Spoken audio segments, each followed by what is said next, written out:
رئیس جمهور روسیه ولادیمیر پوتین روز 26 دکامبر سال 2022 در جریان نشست غیر رسمی سران کشورهای مشترک المنافع یا اسنگ برابران این کشورها انگشتری طلایی توفیق کرده است.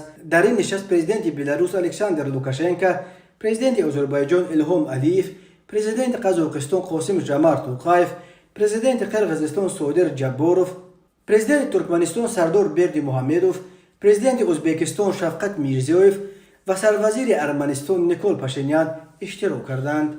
از اشتراکچیان نشست تنها پرزیدنت بلاروس الکساندر لوکاشنکو انگشتری را به انگشت خود انداخته، یک تای آن را پوتین برای خود نیز نگاه داشته است. چگونه که در عکس‌های نشر شده دیده می شود، انگشتری از طلای سفید و زرد ساخته شده است و در آن رمز اتحاد دولت‌های مستقل و نوشته است نوامبر گودم 2023 و روسیه حقوقی گردیده است. این توفه پوتین را کاربران شبکه‌های اجتماعی به نوع انگشتری قدرت در اثر مشهور جان تولکین سلطان انگشتری ها مقایسه کردند. در این اثر او قهرمان برای غلام کردن مردم نوع انگشتری ساخته بود.